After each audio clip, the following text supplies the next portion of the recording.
Assalamualaikum warahmatullahi wabarakatuh. Hai, ketemu lagi dengan Pak Rian ya. Hari ini kita akan belajar Pancasila ya. Judulnya adalah Pancasila sebagai Dasar Negara. Mari kita mulai. Oke, yang pertama pada masa atau pada tahun 1945 sampai 1950. Apa yang terjadi? Yang pertama, ada pemberontakan PKI ya, atau Partai Komunis Indonesia di tahun 48. Kemudian ada pemberontakan Darul Islam atau Tentara Islam Indonesia pada tahun 49. Ada pemberontakan dari Angkatan Perang Ratu Adil ya, Ratu Adil atau orang-orang yang setia terhadap Ratu Belanda ya, pada tahun 1950. Ada pemberontakan dari Andi Aziz pada tahun 1950 dan ada pemberontakan dari Republik Maluku Selatan pada 1950 juga. Di pemerintahan Soekarno ya, di awal pemerintahan negara Indonesia ini banyak pemberontakannya. Kita lanjut pada tahun 1950 sampai 59 ya. Apa saja yang terjadi? Ternyata masih banyak pemberontakannya. Yang pertama kembali ya, Darul Islam di daerah Kalimantan dan Sulawesi ya, melakukan pemberontakan pada 1953. Kemudian juga terjadi pemberontakan dari pemerintahan Revolusioner Republik Indonesia pada tahun 58 dan pemberontakan di Universitas Permesta pada tahun 1958 ya. Jadi Soekarno diuji dengan banyak sekali pemberontakan. Oke, kita lanjutkan. Selanjutnya pada tahun 1959 sampai 66 ya. Mungkin orang tua kalian ada yang lahir di tahun ini ya. Yang pertama, Soekarno menerapkan demokrasi terpimpin. Ya, kemudian Soekarno ya mengangkat dirinya sebagai presiden seumur hidup ya, karena demokrasi terpimpin tadi. Nah, di tahun itu juga Indonesia pernah keluar dari PBB dan juga berseteru ya dengan Malaysia. Selain itu, Soekarno juga menerapkan apa yang disebut dengan Nasakom atau nasionalis, agamis, dan komunis.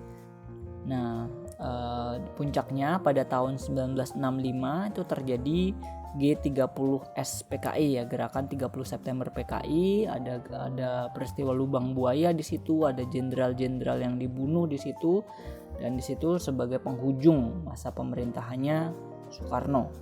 Kita lanjut pada tahun 1966, Soekarno sudah tidak menjabat lagi sebelum dia lengser ya.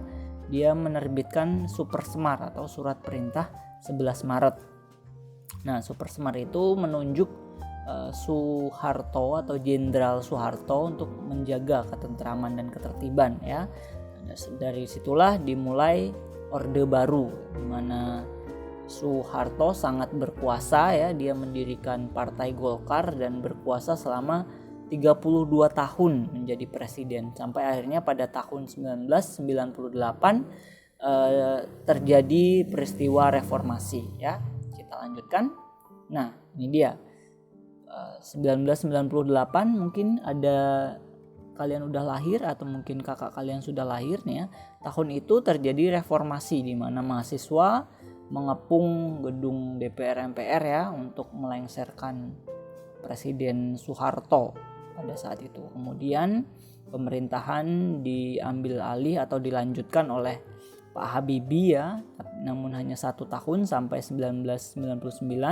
Kemudian dilakukan pemilu dan terpilihlah Abdul Rahman Wahid atau Gus Dur ya pada saat itu. Kemudian wakilnya Ibu Megawati ya. Gus Dur hanya menjabat selama 2 tahun saja sampai tahun 2001. Kemudian dilengserkan oleh lawan politiknya yaitu Amin Rais dan Megawati. Megawati kemudian yang pada saat itu adalah wakil naik menjadi presiden dan melanjutkan ya pemerintahan sampai tahun 2004. Kemudian 2004 dilakukan pemilu ya ternyata Megawati kalah oleh SBY yang kemudian dia menjabat 2 periode sampai tahun 2014 ya. Kemudian 2014 pasti kalian udah lahir ya. Kemudian dilakukan lagi pemilu, terpilihlah Joko Widodo dari Oktober ya 2014 sampai hari ini. Nah, kita lanjutkan lagi, itu tadi sejarah pemerintahan di Indonesia ya dan perkembangan Pancasila. Nah, selanjutnya adalah apa itu Pancasila sebagai ideologi terbuka. Nah, ini ya, Pancasila sebagai ideologi terbuka artinya Pancasila itu bersifat aktual, dinamis ya, antisipatis dan mampu menyesuaikan dengan perkembangan zaman. Terbuka artinya mampu menyesuaikan dengan perkembangan zaman.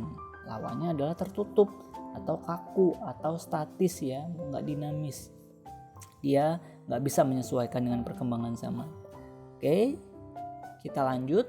Nah, ini perwujudan Pancasila dalam bernegara. Yang pertama di bidang politik ya, sistem demokrasi, dasar hukum, lembaga negara, DPR, MPR dan sebagainya itu adalah contoh perwujudan Pancasila. Kedua, di bidang ekonomi ya, di dalam undang-undang dikatakan bumi, air dan kekayaan alam dikuasai negara untuk kemakmuran rakyat Indonesia. Itu merupakan perwujudan ya Pancasila di bidang ekonomi.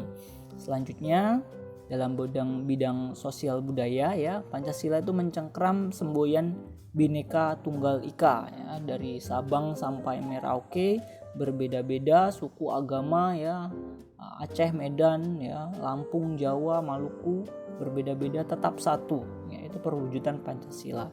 Dan yang terakhir dalam bidang pertahanan dan keamanan ada di Undang-Undang pasal 27 ayat 3, setiap warga negara berhak dan wajib ikut serta dalam upaya pembelaan negara. Jadi suatu ketika terjadi perang ya, setiap warga negara itu berhak dan wajib untuk membela negara.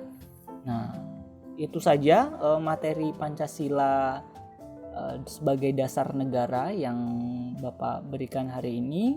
Semoga menjadi bahan belajar yang bermanfaat buat kalian. Rajin membaca, jaga kesehatan dan rajin mengerjakan tugas ya. Terima kasih atas perhatiannya. Sampai ketemu lagi di lain kesempatan. Assalamualaikum warahmatullahi wabarakatuh.